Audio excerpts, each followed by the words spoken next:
Hey there friends, what's going on? It's Codiak here, back for another Assassin's Creed Valhalla survival guide, and today we're taking on another legendary animal. This time we're heading to Norway, the northern part of Norway, to take on the legendary polar bear. Now this is a 280 suggested power level zone. This is a more challenging boss fight on paper, but actually it's not that bad. So let's dive in and let's break down the entire encounter. Now the thing about the polar bear is its size. It is a very big boss, and that actually gives you a little bit more flexibility than some of the other bosses. As you'll notice, I'm always going with Focus of Nornir. It's just the best ability for hitting these weak points.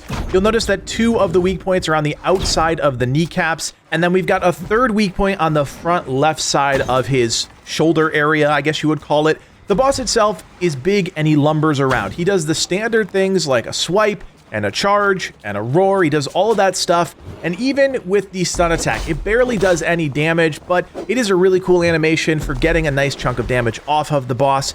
And really the key to this fight, guys, the one thing you need to take away is just stay to his side. Because of how big he is, it's very easy to just stay on the side of the boss, and even if the boss does get a swipe in, hopefully you guys have the Brush with Death skill in the Raven tree. That's going to give you that pseudo bullet time mode when you narrowly escape an attack.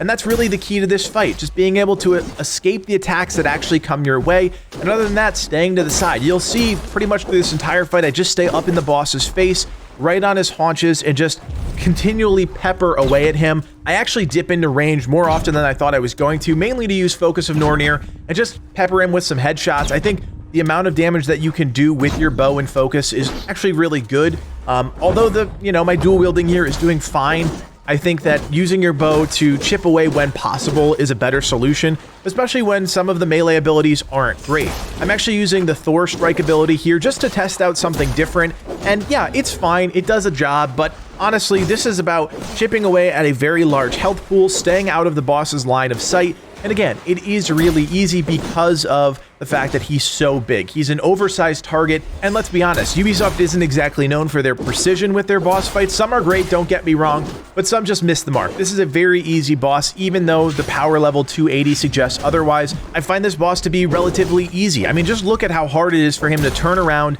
and face me, and even some of his swipes that turn him in different directions just don't even come close to hitting me. I think this is the first boss fight that I've done where I really didn't even break a sweat. I didn't worry about getting hit because of the way it's designed. So hopefully you guys picked up a tip or a trick or just a little bit of insight into this fight, maybe ahead of you actually going out here to fight him. But yes, this is one of the legendary animals that you can fight in Assassin's Creed Valhalla. If you want to check out some of the other videos, we already have them on our channel. And of course, we'll bring you more Assassin's Creed Valhalla content each and every day until we get bored, I guess. So if you guys liked the video, don't forget to hit that thumbs up and subscribe to Legacy Gaming. And as always, friends, my name is Codiak, and from everyone here at Legacy Gaming, thanks for watching, and play on.